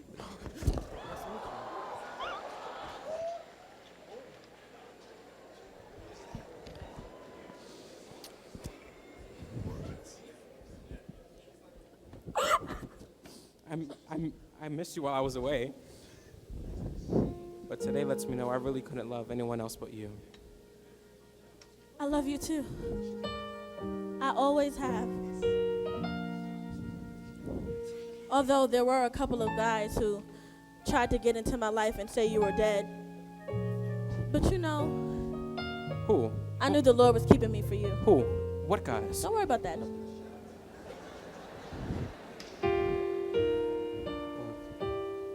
Deborah, can you please forgive me? I know that I want to marry you and have lots of kids together. I just want to be the man that God ordained me to be. I love you so much. And where is Elizabeth? Because her absence is kind of obvious. Joshua, Elizabeth is gone. What? She disappeared. What do you mean disappeared? One day, she dropped off Gabby and never came back. Wait, so she abandoned Gabby? Yes, after we all found out that Mark was not Gabby's father. What? So then who is the father? We don't know, but once we found out and Elizabeth left, we adopted Gabby, and she's ours. What? All your mother's suspicions about her were right. Unbelievable. Unbelievable. I mean, so you mean to tell me that she's not here? She's gone. doesn't make no sense. Mark, I mean, I had no clue. Hey, look, you brought this interesting young lady to our home. Yeah. Yeah, Joshua, you didn't tell me you had a brother. Yeah, there's a lot of things I didn't tell you. There's a lot of things he didn't tell you. Yeah, Melanie's very, very interesting. You know, actually, she's the only one who took me in for a while, and everyone turned their backs on me. I'm forever grateful to her. Actually, she just recently got saved. She was just telling me about her testimony. And the other guy, Steven, he's colorful. Yeah. But I like him, he's cool. Actually, if Dad lets him stay, I want to hire him to work with us, because Steven's pretty sharp. That's actually a good idea. Yeah, this could work. God has a great sense of humor. Mm-hmm. Hey, look, man, it's really good having you back home. Yo, listen, when the fanfare wears off, why don't we talk about your escapades? Yeah, let's talk about your escapades. It was crazy. Excuse me. It was. What was crazy? Nothing. Excuse me, but, you know, we have a lot of guests here. And, you know, ladies and gentlemen, I want to thank each and every one of you for coming, because 9 years ago, we celebrated an awesome medical achievement in this household. But tonight, we're celebrating something that's even greater. We're celebrating my son, who was lost and now he's found. And it goes to show you that the God that we serve, he hears all prayers, and he keeps his protective hedge all around all of our loved ones, and he brings them back home. So to that, we're gonna say, let's get this party started.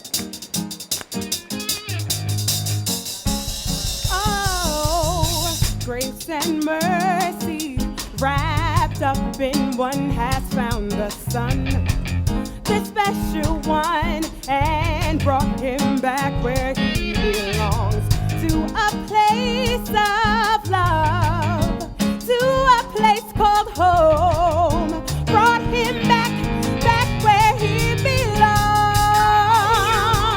Let's rejoice, let's celebrate, let's dance and sing, for the lost is found and the joy has come. Let's rejoice, let's celebrate, let's dance and sing, for the lost is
What's your name? Carolyn.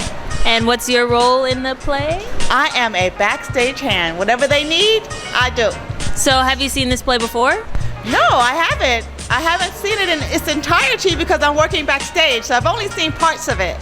So are you excited? I'm excited. What have you heard about the play so far from people backstage? Well, I haven't spoken to anybody backstage but you. It's my first time downstairs, but I think it's going to be awesome. I can't wait to see it. All right. Do you have any particular characters that you might feel like will be your favorite because you know this is the classic story? No particular characters, but I am excited to see it. I know Pastor Bev, she does a great job with all her plays, and I really look forward to seeing this one. Forward.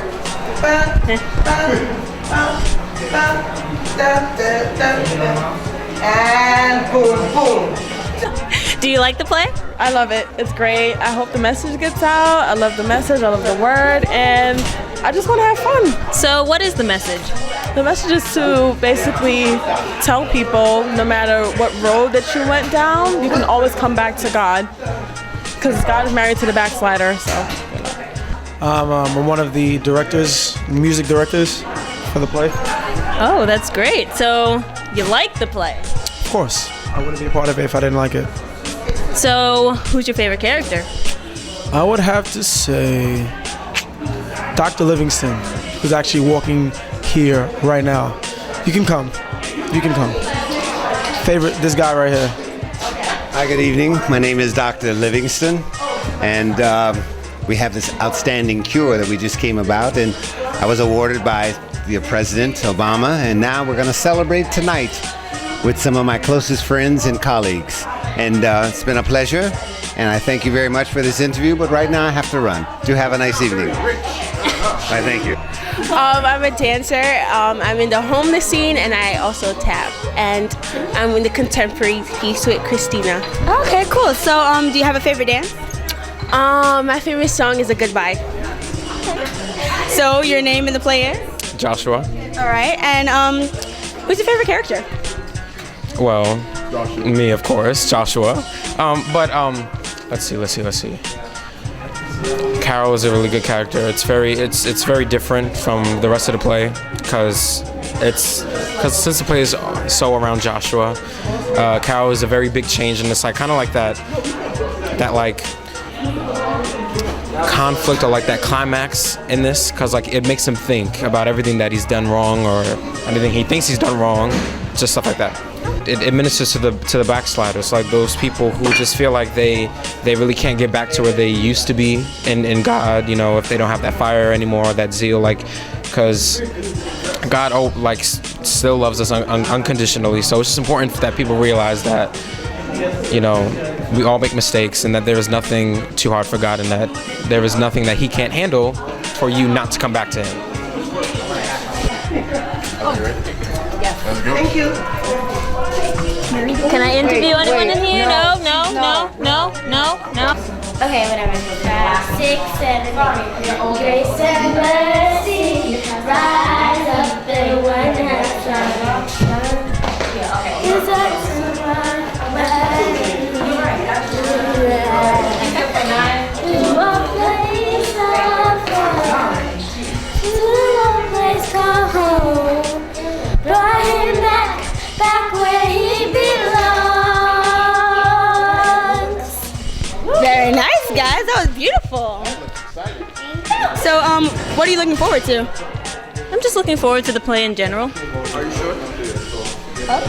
Are you sure you're looking forward Who's to your the play? favorite character, Alan? My favorite character is whoever's on the stage at that moment. Oh.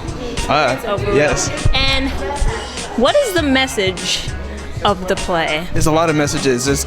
One of the messages is forgiveness. Another message is you have to let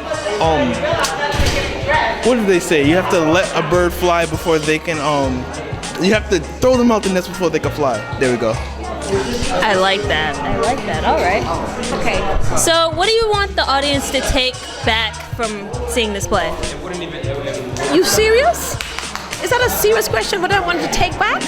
I want them to take back, let's see, all of their guilt, their fears, their doubts, their inhibitions. I'm really joking. Actually, what I want them to do is to understand how important the love of God is, that God will go through any length to bring a saint back into reconciliation with him and to bring a soul into his kingdom. So that's what homecoming is all about, is to encourage the Christians to stay steadfast, unmovable, not wavering in their salvation. And those who walked away from the fold, we want them to come back. And those who don't know Jesus, we want to introduce them to Jesus. Isn't that great? Isn't that great? It's great. He went after one sheep, and he had the 99 with him, and one went straying. What did he do? He left the 99 to went and look for that one lost soul. So that's what we want them to see tonight, that God's love was continually drawing the backslider, drawing that young man back to himself. So when you see it, you're going to see wonderful restoration. After him go out there and mess up himself, after him go out there and do all kind of stuff, you're going to see the stuff that him do, you know. Him do whole heap of stuff. But thank God for grace and mercy. His mercy is wonderful, right? Absolutely. Thank you. Now enjoy the show. I really love Lois more so because she's so natural when it comes to, you know, her acting, and the character that she plays really portrays like a real life situation, basically. Like the dad, you know, having all the hope, and then like the mom, you know, being a little doubtful because it's her son, you know, like she birthed him. So yeah, I really like Lois as a character. Well, what is this play about? This is the Prodigal Son. This is basically Bryce coming from a really wealthy, strong family, having everything he needs, but figuring he knows enough about the world that he can go out and venture and do whatever he needs to do by himself without really thinking about it properly, without guidance from God. He just thinks he knows by himself. So the play is basically about his fall and rise back after God forgives him. It's basically a story about the forgiveness of God and the forgiveness of family and second chances, I guess you could say. All right, so I see you got your tap shoes on, so you're a dancer. I am a dancer. I play one of the homeless people in the beginning. I tap there, and later on I'm one of Bryce's servants, and I do modern and regular dance there. All right, so in your own words, what do you think the message of this play is? Don't think you know better than God, and forgiveness, in a sense, I guess, would be it. I honestly feel that the scene where Joshua's redemption song, the Prodigal Son's redemption song, where he realizes how low he's fallen, and he just starts to sing about how he wants to go back to his father, how he wants to go back and have God forgive him. I think that's the most pivotal point in the entire play, because that really, it bears the character's soul, and I think that Bryce Bell actually bears his own soul while he's singing the song. Father, we thank you for the opportunity you've given us to come together and to celebrate you in this form as we portray on stage the life of the Prodigal Son. Hey, we're out here in the lobby. We're going to get some comments from some of the people who are watching the play. Tell me, what do you think so far?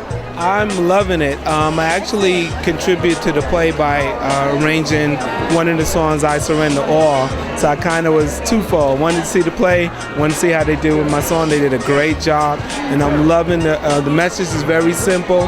I think even if people had an inkling of how that scripture went, they got it. They understand what we're trying to interpret. But I'm loving it. It's a great job. I think it's really good. I like the music. I like the singers. So. I think that, what's his name, Joshua? Yes.